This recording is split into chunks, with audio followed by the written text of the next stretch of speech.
Hello दोस्तों, welcome to my YouTube channel. आज हम स्टार्ट करने जा रहे हैं यूनिट नंबर 5 वेक्टर कैलकुलस। इस वीडियो में हम देखेंगे इंट्रोडक्शन ऑफ वेक्टर कैलकुलस। तो जैसा कि हम जानते हैं, दो तरह की क्वांटिटी होती है, स्केलर और एक वेक्टर। अब स्केलर में क्या होता है, ओनली मैग्नीट्यूड होता है, और वेक्टर क्वांटिटी में हमारे साथ मैग्नीट्यूड तो होता ही है और साथ ही साथ हमारे पास उसकी डायरेक्शन भी होती है।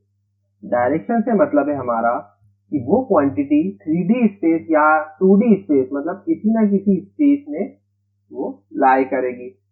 जैसे कि ये वाला पॉइंट x, y और z तीनों प्लेन में लाई करता है और इसके कोऑर्डिनेट है x, y और z।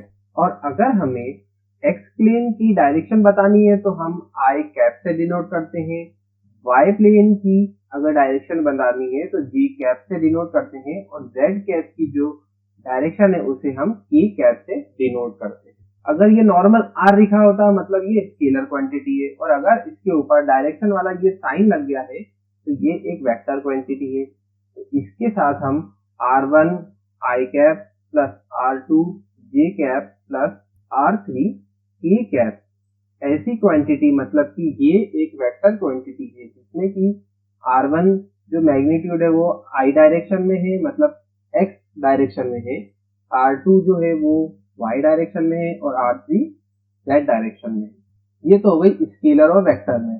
अब हमारे पास इसमें एक डेल ऑपरेटर होता है, इसको इनवर्स ट्राइंगल से हम डिनोट करते हैं, जिसकी वैल्यू होती है i del upon del x plus j del upon del y plus k del upon del z।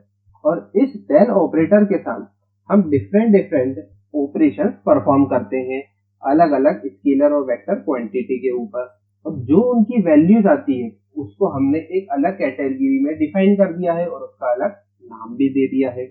जैसे कि अगर इस डेल ऑपरेटर को हम एक स्केलर क्वांटिटी पे यूज करते हैं मतलब कि डेल डॉट आर, मतलब हमने इस डेल ऑपरेटर को एक स्केलर क्वांटिटी आर के साथ मल्टीप्लाई कर दिया, तो इसका जो रिजल्ट है वो आएगा i del r upon del x plus j del r upon del y plus k del r upon del z। और जो हमने स्केलर क्वांटिटी थी वो अब हमारी कन्वर्ट हो गई है एक वेक्टर क्वांटिटी में। जो स्केलर क्वांटिटी है वो वेक्टर क्वांटिटी में कन्वर्ट हो गई है। और जब हम स्केलर क्वांटिटी के साथ डेल ऑपरेटर को यूज करते हैं मतलब कि हम उसका निकाल रहे हैं ग्रेडियंट। इस टर्म से हम इसको डिनोट करते हैं, इस ऑपरेशन को डिनोट करते हैं ग्रेडियंट, मतलब कि हम निकाल रहे हैं ग्रेडियंट ऑफ आर, जिससे कि ये स्केलर क्वांटिटी वेक्टर में कन्वर्ट हो गई। वेक्टर में कैसे, इसके पास एक i, j और k यानी कि एक 3D स्पेस में डायरेक्शन आ गई है।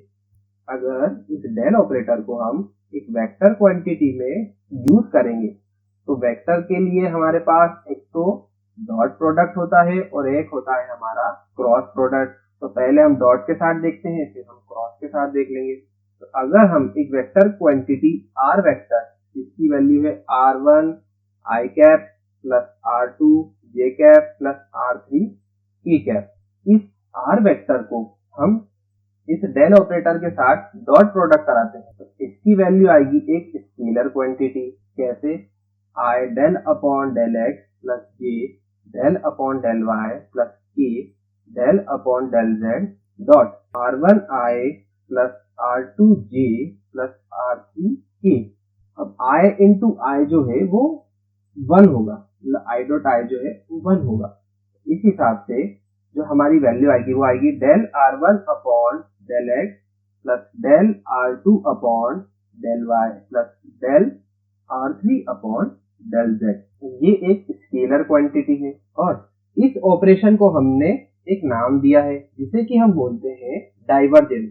इस ऑपरेशन को क्या बोलते हैं हम, डाइवर्जेंस। इस ऑपरेशन को मतलब कि एक डेल ऑपरेटर को डॉट प्रोडक्ट कराते हैं वेक्टर क्वांटिटी से तो वो होगा हमारा डाइवर्जेंस ऑफ आर वेक्टर। इसी टाइप से अगर डेल ऑपरेटर का क्रॉस प्रोडक्ट कराएंगे हमारे एक वेक्टर क्वांटिटी से तो हमारे पास रिजल्ट आएंगे i del upon del x plus j del upon del y plus k del upon del z, cross product हो गया हमारा r1i plus r2j plus r3k।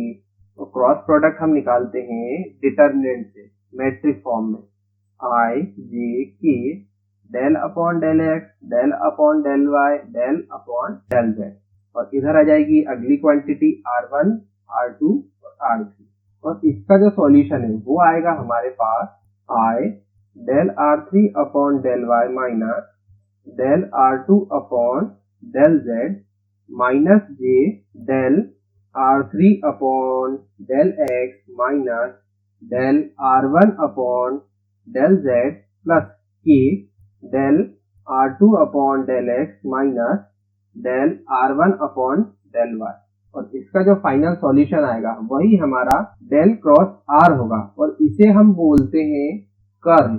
ये हो गया डाइवर्जेंस, ये हो गया कर्ल, तो हम इसे बोलेंगे कर्ल ऑफ r वेक्टर, और इसकी जो वैल्यू है वो ये होगी। तो तीन टर्म है हमारे पास, एक तो ग्रेडियंट, दूसरी है डाइवर्जेंस और तीसरी है कर्ल।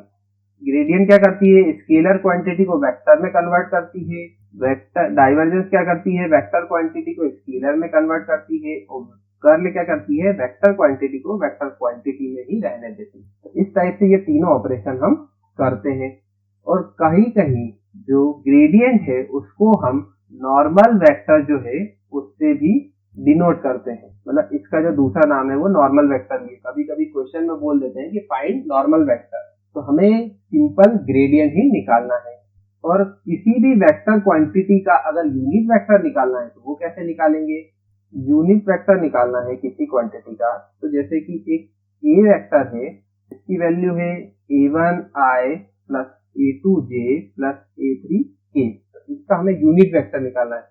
यूनिट वेक्टर मतलब कि ए और वेक्टर जो एरो का साइन है उसकी जगह पे कैप का साइन, और उसकी वैल्यू होती है ए वेक्टर अपॉन मॉड ए वेक्टर, और मॉड ए वेक्टर मतलब कि मॉड ए वेक्टर मतलब कि अंडर रूट ऑफ जो भी कोफिशिएंट टर्म है उसका square, a1 square plus a2 square plus a3 square. इसी से अगर हम इस वेक्टर का डिवाइड कर देते हैं तो वो आ जाता है यूनिट वेक्टर की वैल्यू।